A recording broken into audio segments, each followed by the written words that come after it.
Hello students, video शुरू करने से पहले प्लीज चैनल को लाइक, शेयर और सब्सक्राइब जरूर करें। एक इम्पॉर्टेंट इन्फॉर्मेशन, अगर आपको इस वीडियो के नोट्स चाहिए तो डिस्क्रिप्शन बॉक्स में दिया गया डाउनलोड लिंक चेक करें। Thank you. चलिए शुरू करते हैं। इस वीडियो में हम पढ़ेंगे MPC4 एडवांस सोशल साइकोलॉजी के प्रीवियस ईयर क्वेश्चन और most important questions with answers. ये क्वेश्चंस आपके एग्जाम के लिए बहुत इम्पोर्टेंट है। अगर आपने ये अच्छे से कर लिए तो एग्जाम निकलना पक्का है। Let's begin. Question 1, describe the interdisciplinary vs intradisciplinary approaches to social psychology. Question explanation. इस क्वेश्चन में हमें 2 अप्रोचेस समझने हैं, इंटरडिसिप्लिनरी और इंट्राडिसिप्लिनरी। मतलब कैसे सोशल साइकोलॉजी को अलग सब्जेक्ट्स के साथ जोड़कर पढ़ा जाता है और कैसे साइकोलॉजी के अंदर ये थियरीज डेवलप होती है। दोनों के स्कोप, एडवांटेजेस और लिमिटेशंस एक्सप्लेन करने हैं। आंसर। इंट्रोडक्शन। सोशल साइकोलॉजी इंसान के थॉट्स, फीलिंग्स और बिहेवियर को सोशल सिचुएशंस में समझाता है। इसको समझने के लिए अलग अलग अप्रोचेस यूज किए जाते हैं। 2 मेन अप्रोचेस है, इंटरडिसिप्लिनरी जिसमें साइकोलॉजी दूसरे सब्जेक्ट से लिंक होती है, और इंट्राडिसिप्लिनरी जिसमें सिर्फ साइकोलॉजी के अंदर के थियरीज और कॉन्सेप्ट्स उस किए जाते हैं। दोनों हाई ह्यूमन बिहेवियर को समझने में इंपॉर्टेंट रोल प्ले करते हैं।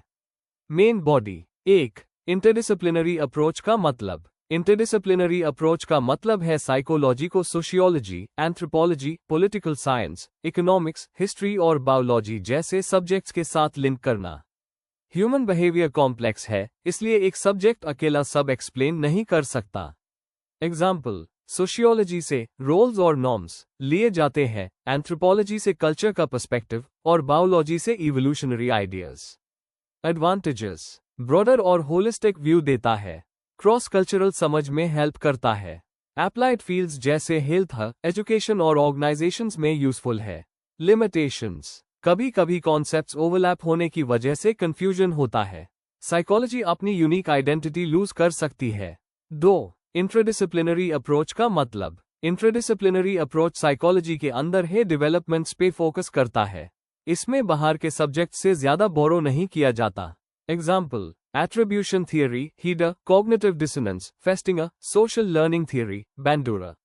एडवांटेजेस, डेप्थ और स्पेशलाइजेशन प्रोवाइड करता है, साइकोलॉजी की आइडेंटिटी स्ट्रॉन्ग बनाता है, रिगरस साइंटिफिक मेथड्स का यूज होता है।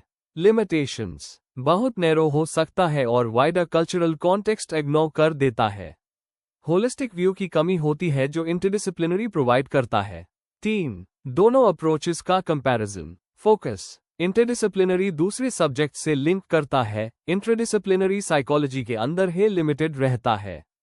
स्कोप, इंटरडिसिप्लिनरी का स्कोप बड़ा होता है, इंट्राडिसिप्लिनरी डेप्थ देता है। Knowledge, interdisciplinary applied problem solve करता है, इंट्राडिसिप्लिनरी थियरी बिल्ड करता है। एग्जाम्पल्स, इंटरडिसिप्लिनरी क्राउड बिहेवियर का स्टडी सोशियोलॉजी प्लस साइकोलॉजी से।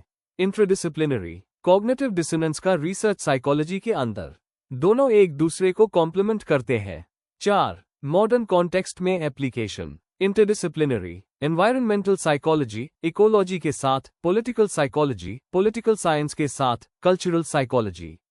इंट्राडिसिप्लिनरी क्लिनिकल साइकोलॉजी, थेरेपी में social cognition, organisational psychology, team behaviour, counselling psychology. Example, prejudice का स्टडी इंटरडिसिप्लिनरी हो सकता है, सोशियोलॉजी प्लस साइकोलॉजी, या इंटरडिसिप्लिनरी कॉग्निटिव बायसेस। कंक्लूजन, समाप्ति में, इंटरडिसिप्लिनरी और इंट्राडिसिप्लिनरी दोनों अप्रोचेस एक दूसरे के ऑपोजिट नहीं बल्कि कॉम्प्लीमेंट्री है।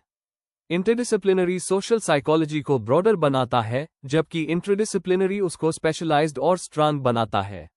दोनों का बैलेंस ही सब्जेक्ट को साइंटिफिकली पावरफुल और सोशली यूजफुल बनाता है। If you need the notes of this video, there is a download link in the description box. Be sure to check it out. Thank you. Question 2. Explain the research methods used in social psychology. Question explanation. इस question में हमें बताना है कि social psychology में research methods कैसे होते हैं। मतलब हमें समझाना है कि साइकोलॉजिस्ट्स डेटा कलेक्ट करने, बिहेवियर स्टडी करने और थियरीज टेस्ट करने के लिए किन किन मेथड्स का इस्तेमाल करते हैं। इसमें experiments, surveys, observations, correlational studies और केस स्टडीज को एक्सप्लेन करना होगा। Answer, introduction. रिसर्च मेथड्स एक सिस्टमैटिक प्रोसेस होते हैं जिनके जरिए सोशल साइकोलॉजिस्ट्स इंसानों के थॉट्स, फीलिंग्स और बिहेवियर को सोशल कॉन्टेक्स्ट में समझते हैं। सोशल साइकोलॉजी का मेन फोकस होता है कि लोग एक दूसरे को कैसे इन्फ्लुएंस करते हैं और कैसे रिलेट करते हैं। इसके लिए साइकोलॉजिस्ट्स क्वालिटेटिव और क्वांटिटेटिव दोनों तरह के मेथड्स यूज करते हैं। कर्ट लेविन जैसे थिंकर्स ने हमेशा एम्फसाइज किया कि गुड थियरी ही बेस्ट प्रैक्टिकल टूल है। अब हम डिस्कस करेंगे सोशल साइकोलॉजी के main research methods. Main body. 1. Experimental method. Experiment सबसे ज्यादा उस होने वाला मेथड है। यहाँ रिसर्चर एक वेरिएबल को मैनिपुलेट करता है और दूसरे वेरिएबल पर उसका इफेक्ट देखता है। एक्सपेरिमेंट्स लैब में या नेचुरल सेटिंग में किए जा सकते हैं। लैब एक्सपेरिमेंट्स कंट्रोल देते हैं, जबकि field experiments real life situations को रिफ्लेक्ट करते हैं। एग्जाम्पल, मिलग्राम का ओबीडियंस स्टडी 1963, जहां लोगों ने अथॉरिटी के अंडर शॉकिंग इंस्ट्रक्शंस फॉलो किए। Strengths. Cause effect relation prove करता है। लिमिटेशंस। कभी कभी आर्टिफिशियल लगता है, रियल लाइफ से अलग। 2. Correlational method. इसमें रिसर्चर 2 वेरिएबल्स के बीच रिलेशनशिप चेक करता है बिना उन्हें मैनिपुलेट किए। एग्जाम्पल, अगर सोशल मीडिया यूज और लोनलीनेस के बीच पॉजिटिव रिलेशन निकले तो इसका मतलब दोनों कनेक्टेड है, पर कॉजेशन प्रूव नहीं होता। Strengths. Naturally occurring variable study करने के लिए हेल्पफुल। लिमिटेशंस। कॉज इफेक्ट नहीं बताता और थर्ड वेरिएबल का रिस्क होता है। 3. Survey method. सर्वे में लोगों से क्वेश्चनर्स या इंटरव्यूज के जरिए डेटा कलेक्ट किया जाता है। एग्जाम्पल, पब्लिक ओपिनियन पोल्स जहां प्रेजुडिस या पॉलिटिकल एटीट्यूड मेजर किया जाता है। सर्वेस क्रॉस सेक्शनल, एक ही टाइम पर या लॉन्गिट्यूडिनल टाइम के साथ हो सकते हैं। स्ट्रेंथ्स। लार्ज सैंपल का डेटा फास्ट और चीप मिलता है। लिमिटेशंस। सोशल डिजायरेबिलिटी बायस और इनएक्यूरेट रिस्पॉन्सेस का रिस्क होता है। 4. Observational method. ऑब्जर्वेशन में रिसर्चर डायरेक्टली बिहेवियर को देखकर रिकॉर्ड करता है। पार्टिसिपेंट ऑब्जर्वेशन रिसर्चर ग्रुप का पार्ट बनता है, या नॉन पार्टिसिपेंट ऑब्जर्वेशन सिर्फ ऑब्जर्व करता है। एग्जाम्पल, डाली और लिटाने का बायस्टैंडर इफेक्ट स्टडी जहां लोगों की रिएक्शन ऑब्जर्व की गई जब हेल्प की जरूरत थी। स्ट्रेंथ्स। रियल वर्ल्ड इंसाइट्स देता है। लिमिटेशंस। रिसर्चर बियास और लैक ऑफ कंट्रोल प्रॉब्लम हो सकती है। 5. Case study method. Case study एक डिटेल स्टडी होती है एक इंडिविजुअल, ग्रुप या इवेंट की। रेयर सिचुएशंस को समझने में हेल्पफुल होती है। एग्जाम्पल, फेरल चिल्ड्रन या प्रेजुडिस के रेयर केसेस की study. Strengths. Rich qualitative data देता है। लिमिटेशंस। जनरलाइज नहीं कर सकते, रिसर्चर बायस हो सकता है। 6. मिक्स्ड मेथड और क्रॉस कल्चरल रिसर्च।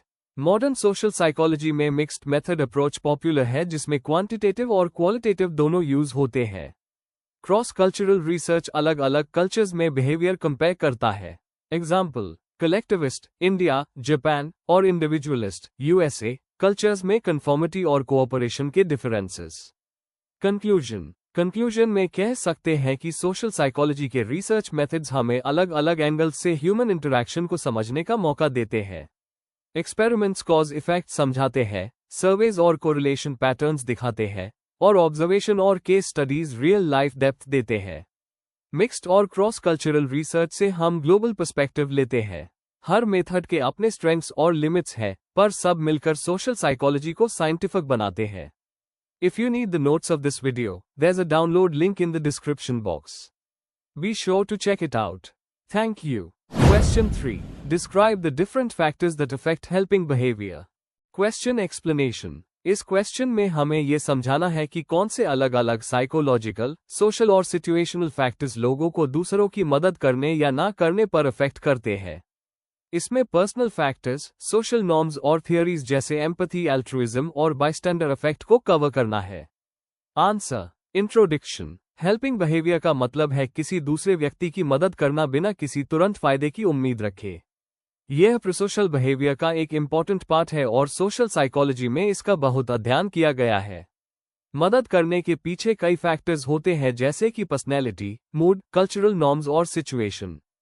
थियरीज जैसे एम्पैथी, एल्ट्रुइज्म, हाइपोथेसिस और बायस्टैंडर इफेक्ट बताती हैं कि लोग अलग सिचुएशंस में क्यों मदद करते हैं या नहीं करते। Main body. 1. पर्सनल और इंडिविजुअल फैक्टर्स। एम्पैथी और एल्ट्रुइज्म। बैटसन की एम्पैथी एल्ट्रुइज्म हाइपोथेसिस के मुताबिक जो लोग ज्यादा एम्पैथेटिक होते हैं वो ज्यादा मदद करते हैं क्योंकि उन्हें दूसरे की भलाई की असली चिंता होती है। Personality traits. जो लोग कोऑपरेटिव, काइंड और मॉरली स्ट्रॉन्ग होते हैं वो नेचुरली मदद करने की तरफ इंक्लाइंड होते हैं। मूड और इमोशंस। अच्छे मूड में रहने वाले लोग ज्यादा हेल्प करते हैं, feel good, do good, affect. कभी कभी गिल्ट या सैडनेस भी मोटिवेट करता है हेल्प करने के लिए। 2. सिचुएशनल और एनवायरनमेंटल फैक्टर्स। बायस्टैंडर इफेक्ट। लिटाने और डाली की स्टडीज ने दिखाया कि जब ज्यादा लोग प्रेजेंट होते हैं तो रिस्पॉन्सिबिलिटी डिफ्यूज हो जाती है और इंडिविजुअल कम मदद करते हैं। हर कोई सोचता है कि कोई और मदद करेगा। Time pressure. अगर कोई इंसान जल्दी में है तो वो मदद इग्नोर कर देता है। एक स्टडी में दिखाया गया कि जो स्टूडेंट्स हरी में थे उन्होंने इंजर्ड पर्सन को इग्नोर किया। Physical environment. क्राउडेड और नॉइजी जगह पर लोग कम हेल्प करते हैं जबकि छोटी कम्युनिटीज में हेल्पिंग बिहेवियर ज्यादा होता है। 3. सोशल और cultural factors. Social norms. Reciprocity का मतलब है कि लोग हेल्प इसलिए करते हैं क्योंकि वो एक्सपेक्ट करते हैं कि फ्यूचर में उनकी भी मदद होगी।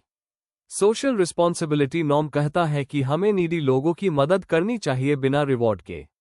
Cultural differences. कलेक्टिविस्ट कल्चर्स जैसे इंडिया, जापान में कम्युनिटी और ग्रुप हार्मनी को ज्यादा इंपॉर्टेंस दी जाती है, इसलिए वहां हेल्प करना कॉमन होता है। इंडिविजुअलिस्टिक कल्चर्स जैसे यूएसए, यूके में हेल्पिंग ज्यादा पर्सनल चॉइस होती है। रिलीजन और मोरालिटी। रिलीजियस और मोरल वैल्यूज भी लोगों को मदद करने के लिए स्ट्रांगली इंस्पायर करती है। 4. कॉग्निटिव और decision making factors. Cost benefit analysis. Social exchange theory कहता है कि लोग मदद करने से पहले कॉस्ट और बेनिफिट का हिसाब लगाते हैं। नीड की क्लैरिटी। अगर सिचुएशन क्लियर हो कि इंसान को हेल्प चाहिए तो लोग ज्यादा मदद करते हैं। अगर सिचुएशन एम्बिग्यूअस हो तो हेजिटेशन ज्यादा होती है। In group vs out group. लोग अपने in group, family, friends, community के मेंबर्स की मदद ज्यादा करते हैं compare to strangers. Conclusion. Helping behaviour एक कॉम्प्लेक्स प्रोसेस है जो पर्सनल ट्रेट्स, मूड, कल्चरल और सिचुएशनल फैक्टर्स से इन्फ्लुएंस होता है। एम्पैथी और सोशल नॉर्म्स लोगों को मोटिवेट करते हैं, लेकिन बायस्टैंडर इफेक्ट और टाइम प्रेशर मदद रोक सकते हैं। अगर सोसाइटी में एम्पैथी और कोऑपरेशन को प्रमोट किया जाए तो प्रोसोशल बिहेवियर और ज्यादा स्ट्रांग बन सकता है। अगर आपको इस वीडियो के नोट्स चाहिए तो डिस्क्रिप्शन बॉक्स में दिया गया डाउनलोड लिंक जरूर चेक करें। Thank you. Question 4. Explain the nature and causes of aggressive behaviour. Question explanation. इस क्वेश्चन में हमें अग्रेशन को डिफाइन करना है, उसकी बेसिक नेचर यानी टाइप्स और कैरेक्टरिस्टिक्स बतानी है, और फिर एग्रेशन के मेन कॉजेज डिस्कस करने हैं, जैसे बायोलॉजिकल, साइकोलॉजिकल और सोशल फैक्टर्स। थियरीज और एग्जाम्पल्स भी इंक्लूड करने हैं। आंसर। इंट्रोडक्शन। अग्रेशन एक ऐसा बिहेवियर है जिसमें किसी को फिजिकल, वर्बल या साइकोलॉजिकल नुकसान पहुंचाने का इरादा होता है। सोशल साइकोलॉजी में अग्रेशन को बायोलॉजिकल ड्राइव्स, कॉग्निटिव प्रोसेसेस और सोशल कॉन्टेक्स्ट के साथ समझाया जाता है। फ्रॉयड, बैंडूरर और डॉलार्ड जैसे साइकोलॉजिस्ट्स ने अग्रेशन के थियरीज दिए हैं। इस आंसर में हम अग्रेशन की नेचर, टाइप्स और फीचर्स और कॉजेस, बायोलॉजिकल, साइकोलॉजिकल और सोशल को डिटेल में डिस्कस करेंगे। Main body. 1. Nature of aggressive behaviour. Definition. Aggression का मतलब है किसी दूसरे व्यक्ति को हर्ट करना जब वो खुद बचना चाहता है। Types of aggression. Hostile aggression गुस्से से ड्रिवन होती है और डायरेक्ट हार्म करती है। इंस्ट्रूमेंटल अग्रेशन किसी गोल को अचीव करने के लिए अग्रेशन यूज होती है, जैसे मैच जीतने के लिए।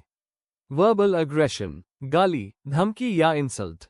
पैसिव अग्रेशन इनडायरेक्ट हार्म, जैसे साइलेंट ट्रीटमेंट। कैरेक्टरिस्टिक्स। अग्रेशन कभी इम्पल्सिव होती है, कभी प्लान्ड। ये इंडिविजुअल पर्सनालिटी और एनवायरनमेंट दोनों पे डिपेंड करती है। 2. Biological causes of aggression. Instinct theories. Freud के हिसाब से अग्रेशन डेथ इंस्टिंक्ट, थैनाटोस का एक्सटर्नल एक्सप्रेशन है। लोरेंज ने इसे सर्वाइवल के लिए इनेट बिहेवियर माना। Neurobiological factors. अमिगडाला का ओवर एक्टिवेशन एग्रेशन को ट्रिगर करता है। टेस्टोस्टेरोन हार्मोन हाई होने पर अग्रेशन बढ़ता है। लो सेरोटोनिन इंपल्सिव अग्रेशन से लिंक्ड है।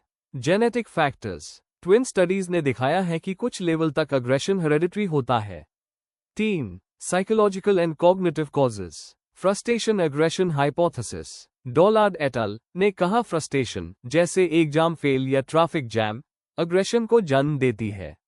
Social learning theory Bandura, aggression सीखी जा सकती है through observation. Bobo doll experiment में बच्चे अग्रेसिव बिहेवियर इमिटेट करते हैं। Cognitive neo association theory, heat, pain या इंसल्ट्स जैसे negative stimuli aggressive thoughts activate कर देते हैं। एट्रीब्यूशन एरर्स, जब लोग दूसरे की इंटेंशंस को गलत समझते हैं, हॉस्टाइल एट्रीब्यूशन बायस, अग्रेशन बढ़ जाता है। 4. Social and environmental causes, family influence, घर में वायलेंट पेरेंटिंग देखने वाले बच्चे ज्यादा अग्रेसिव बनते हैं। पेयर प्रेशर, दोस्तों की इन्फ्लुएंस या गैंग कल्चर अग्रेशन को रिइंफोर्स करता है। कल्चर एंड मीडिया, वायलेंस को प्रमोट करने वाली फिल्म्स, गेम्स और स्पोर्ट्स अग्रेशन को नॉर्मलाइज करते हैं। Situational factors, crowding, noise, alcohol और वायलेंट मीडिया एक्सपोजर अग्रेशन को ट्रिगर करते हैं। इकोनॉमिक स्ट्रेस, पॉवर्टी, अनएम्प्लॉयमेंट और डिस्क्रिमिनेशन फ्रस्ट्रेशन क्रिएट करते हैं जो अग्रेशन में कन्वर्ट हो जाता है। कंक्लूजन, अग्रेशन एक मल्टी डायमेंशनल बिहेवियर है जिसमें बायोलॉजिकल, साइकोलॉजिकल और सोशल फैक्टर्स का कॉम्बिनेशन होता है। इंस्टिंक्ट्स और हार्मोन्स बेस देते हैं, लेकिन एनवायरनमेंट और लर्निंग उसको शेप करते हैं। अगर हम कॉजेस समझ ले तो वायलेंस कम करने के लिए इफेक्टिव काउंसलिंग, एंगर मैनेजमेंट और सोशल रिफॉर्म्स की प्लानिंग की जा सकती है। Before we end, please like, share and subscribe the channel for more such study materials and one important information अगर आपको नोट्स चाहिए तो डिस्क्रिप्शन बॉक्स में डाउनलोड लिंक दिया हुआ है, जरूर चेक करें। Thank you.